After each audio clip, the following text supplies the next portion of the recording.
血国，雪域尚在，一次用。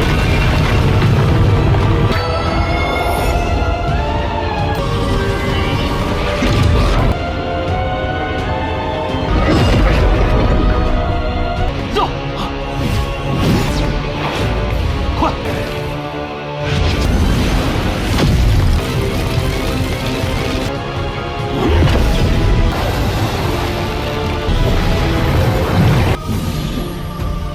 这里应该就是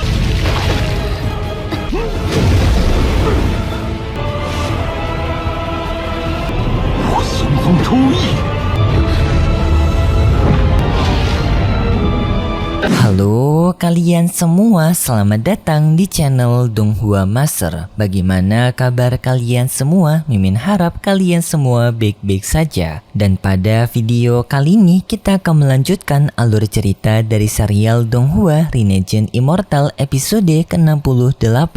Dan sebelum kita masuk ke cerita terbaru, mari kita sedikit mengingat cerita sebelumnya, yang dimana pada cerita sebelumnya Walin bertemu dengan seorang pria yang berasal dari Rastrol, yang dimana pria tersebut bernama Ciyu, dan Ciyu ingin mengajak kepada Walin untuk melakukan kerjasama mendapatkan sebuah harta yang merupakan batu giok peri, dan Ciyu memberikan waktu kepada Walin selama 1 bulan untuk berpikir, dan Walin memutuskan untuk melanjutkan petualangannya mencari harta karun sambil menunggu waktu perkumpulan tersebut, yang pada akhirnya Walin telah mendapatkan harta karun berupa kereta tempur yang berasal dari token emas peri. Singkatnya, setelah mendapatkan harta tersebut, Walin pun menyetujui untuk bekerja sama dengan Cihu, dan Walin pergi ke tempat perkumpulan yang telah dijanjikan oleh Cihu. Tetapi di saat Walinnya sampai di sana, ternyata Cihu telah berkumpul duluan bersama dengan rekan lainnya yang merupakan Red Butterfly, dan pertemuan di antara Red Butterfly dan juga Walin membuat mereka berdua saling memanas kembali dan akan melakukan pertempuran satu sama lain, dan itu merupakan inti cerita pada cerita sebelumnya.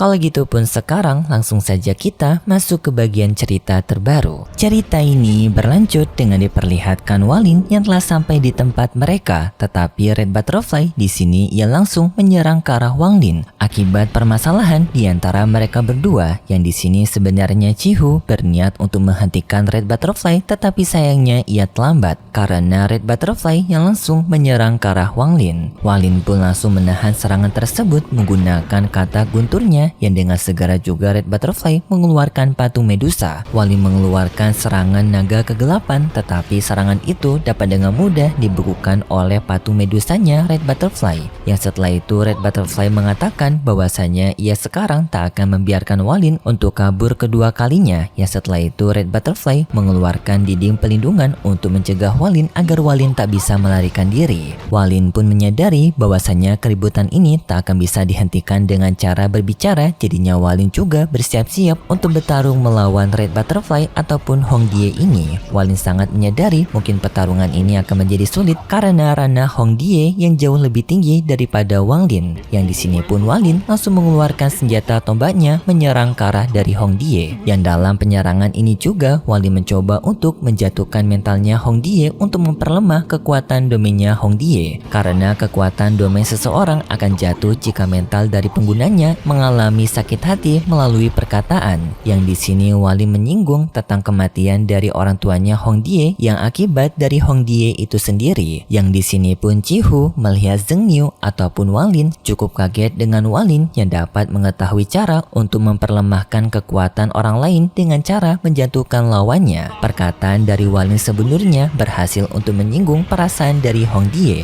Tidak berhenti sampai di sana, Walin juga mengatakan berbagai perkataan yang menyakitkan, seperti Hong Die yang telah menjual dirinya sendiri kepada negeri Suzaku untuk keberlangsungan dari negeri saljunya, yang perkataan itu pun semakin membuat Hong Die sakit hati. 至为不忠，还生出血国，血域尚在，一次用。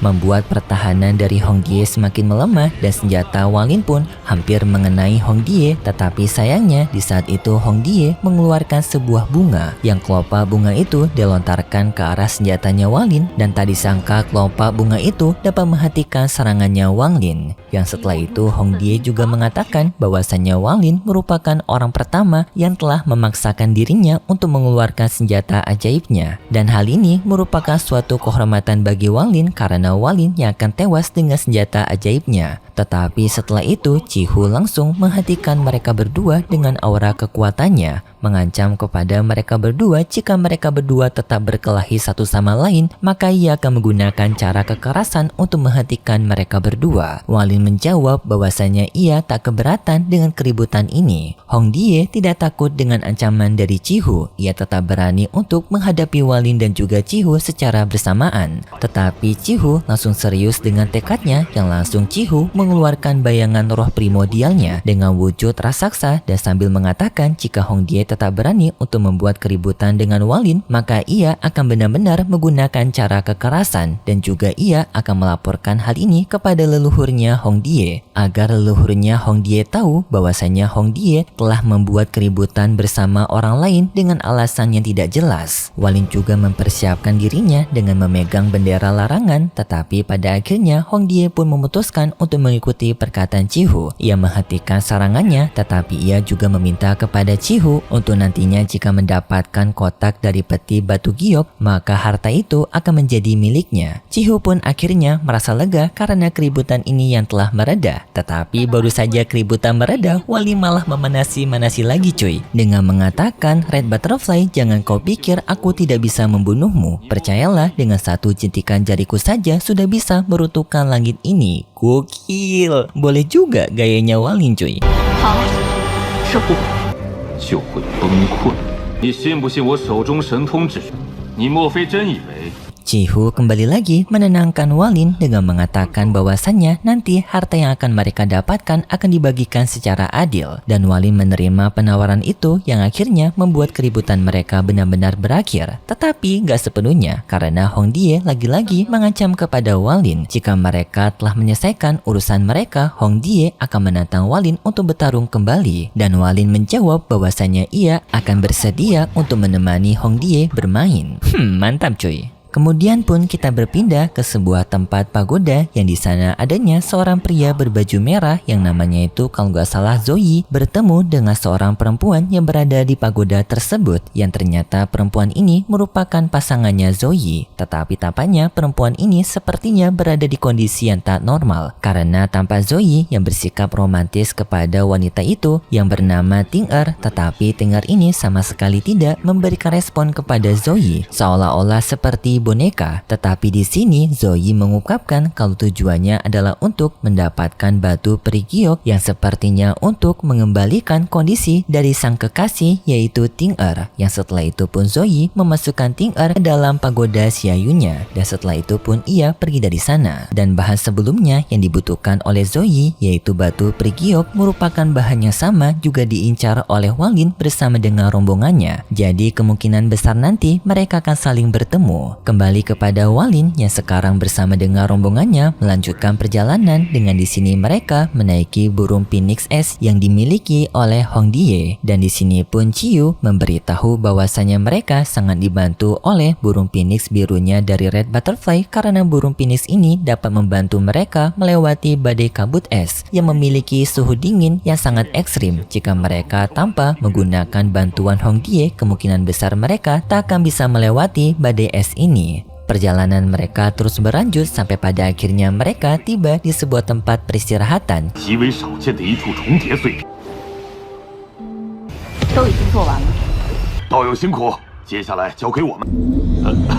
Yang di sini tampak Red Butterfly sudah tak bisa lagi melanjutkan perjalanan karena energinya yang habis. Red Butterfly pun mengisi energinya, yang di sini Cihu akan mengambil alih tugas, yaitu dengan Cihu mengeluarkan sebuah harta yang disebut dengan kompas bintang. Wang Lin yang melihat harta kompas bintang ini merasa sangat kagum karena harta kompas bintang merupakan harta yang sangat langka karena harta ini dapat membawa mereka menelusuri jarak yang sangat jauh. Tetapi Cihu memberitahu bahwasanya harta kompas kompas bintang ini bukanlah harta asli, melainkan harta tiruan. Yang walaupun harta tiruan, tetapi mereka masih bisa menggunakan harta ini untuk melanjutkan perjalanan mereka. Setelah itu pun mereka bertiga memasuki harta kompas bintang, yang di sini juga Cihu meminta bantuan kepada Walin untuk menggunakan jiwa pengembaranya nanti dalam perjalanan mereka menggunakan kompas bintang. Karena wilayah yang akan mereka lewati ini merupakan wilayah yang berbahaya, karena di depan perjalanan mereka adanya sebuah kabut yang memiliki energi berbahaya yang dapat mengancam nyawa mereka jika mereka masuk ke dalam kabut tersebut. Walin menerima tugas tersebut, yang lalu pun mereka melanjutkan perjalanan menggunakan kompas bintang. 瞎吧。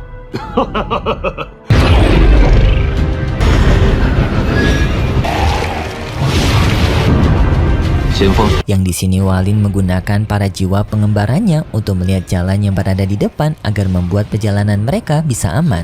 Di tengah perjalanan mereka, Walin memandu mereka dengan penglihatan dari jiwa pengembaranya, yang di depan perjalanan mereka, Walin melihat adanya sebuah kabut merah dan menyuruh kepada semua orang untuk bersiap-siap. Dan benar saja setelah mereka sampai di titik tersebut, mereka langsung mendapatkan serangan dari kabut merah, tetapi di saat itu mereka juga mendapatkan serangan tak terduga dari seekor monster raksasa. Yang monster itu langsung menyerang ke arah mereka semua.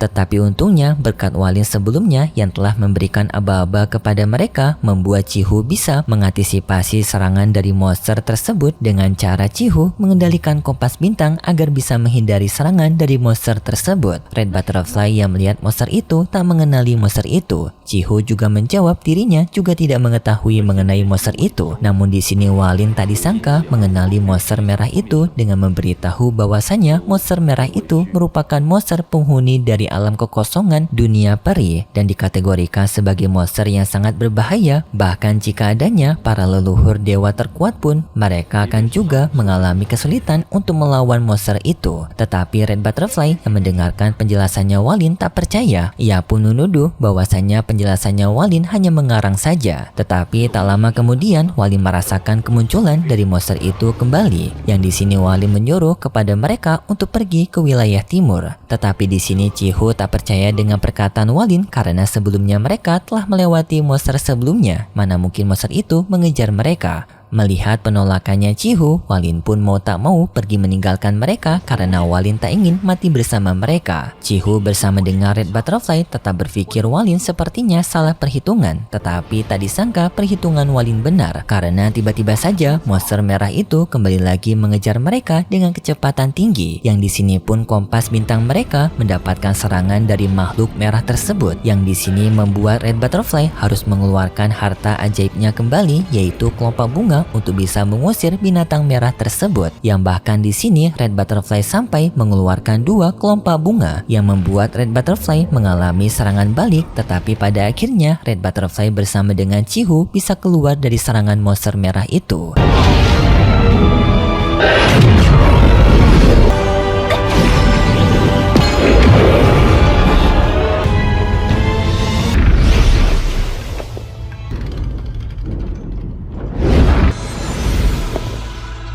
Dan setelah mereka semua selamat dari serangan monster, Walin pun kembali ke tempat dari kompas bintang mereka. Di sini Cihu meminta maaf kepada Walin karena telah meragukan perhitungan Walin sebelumnya. Tetapi di sini juga Cihu merasa kagum kepada Walin karena ternyata perhitungan Walin yang memang benar. Tetapi akibat serangan dari monster merah sebelumnya, ternyata kompas bintang ini mengalami sedikit kerusakan yang membuat kompas bintang ini telah mengurangi daya penjelajahannya. Yang artinya di sini Cihu akan memanfaatkan perhitungannya Walin kembali untuk bisa menuntun perjalanan mereka yang agar bisa mencegah serangan seperti sebelumnya. Kemudian pun perjalanan mereka telah berlangsung selama 10 hari. Berkat pengawasannya Walin di perjalanan 10 hari yang telah mereka lalui, mereka sama sekali tidak mendapatkan bahaya apapun. Yang di sini pun Cihu berterima kasih atas pengawasannya Walin. Walin juga tak mempermasalahkannya karena Walin sendiri juga merasa berterima kasih kepada Cihu karena Cihu itu yang selalu membagikan pengalamannya kepada Walin di perjalanan mereka ini. Tetapi di tengah perjalanannya Walin menemukan adanya sebuah batu harta yang di sini pun Walin mengambil batu harta tersebut. Yang batu harta ini akan bisa meningkatkan kompas bintang mereka. Tetapi singkat cerita, Cihu memberitahu kepada semua orang karena sekarang kompas bintang mengalami kerusakan akibat serangan dari makhluk merah sebelumnya, membuat perjalanan mereka tak bisa dilanjutkan lagi menggunakan kompas bintang. Jadinya mereka harus melanjutkan perjalanan dengan terbang menggunakan kekuatan mereka sendiri. Yang di sini perjalanan mereka akan ditempuh selama 3 hari. Hong Die dan juga Walin tak mempermasalahkan hal tersebut. Mereka pun melanjutkan perjalanan dengan mereka terbang di udara. Tetapi dalam perjalanan ini ternyata Walin dari awal sampai sekarang merasakan sepertinya adanya seseorang yang sedang mengikuti mereka dari belakang. Tetapi anehnya Walin sama sekali tak bisa menemukan orang yang mengikuti mereka ini, membuat Walin berpikir apakah ini merupakan perasaannya saja. Singkat cerita, 3 hari telah berlalu, mereka pun pada akhirnya telah menemukan tempat terakhir yang akan menuju ke tempat dari penyimpanan harta karun. Yang singkat cerita, mereka pun memasuki tempat harta karun tersebut yang berada di bawah tanah. Tetapi setelah mereka memasuki bawah tanah itu, ternyata benar dugaan Walin adanya seseorang yang mengikuti mereka, yang ternyata orang itu adalah Zoe. Tetapi di sini Walin bersama dengan lainnya masih belum menyadari keberadaan Zoe ini. Singkat cerita, mereka pun telah sampai di lokasi harta karun, tetapi di sana mereka sama sekali tidak menemukan adanya harta karun dari batu peri giok. Yang hal ini pun seketika membuat Hong Die sangat marah karena merasa telah ditipu oleh Cihu. Cihu pun langsung meminta maaf kepada Hong Die. Ini merupakan kesalahpahaman. Dirinya sama sekali tidak memiliki niatan untuk menipu. Mungkin di sini sudah adanya sesuatu kejadian yang mereka tidak ketahui, membuat harta karun itu sepertinya telah berpindah tempat. Berbeda dengan Hong Die yang marah-marah kepada Cihu, Walin di sini mencoba untuk mencari tahu. Yang di sini pada akhirnya Walin menemukan adanya sebuah tempat rahasia di balik dari tempat ini, yang kemungkinan besar tempat ini telah memiliki struktur yang berbeda, alias di dalam dunia ini masih ada dunia lainnya, yang mungkin tempat tersebutlah yang menjadi tempat penyimpanan harta karun tersebut. Tetapi setelah Walin menyadari adanya dunia rahasia, tiba-tiba saja Zoe muncul di tempat mereka dan langsung menyerang mereka, yang membuat semua orang pun termasuk Walin menjadi sangat kaget.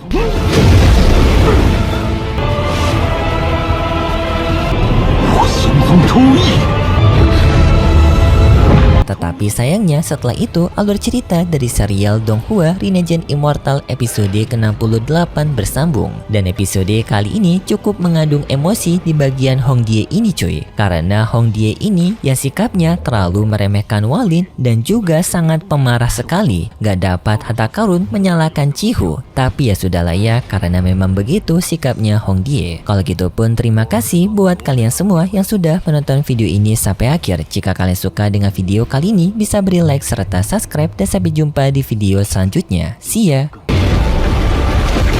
是为不忠，还身朱雀国，血域尚在，一次有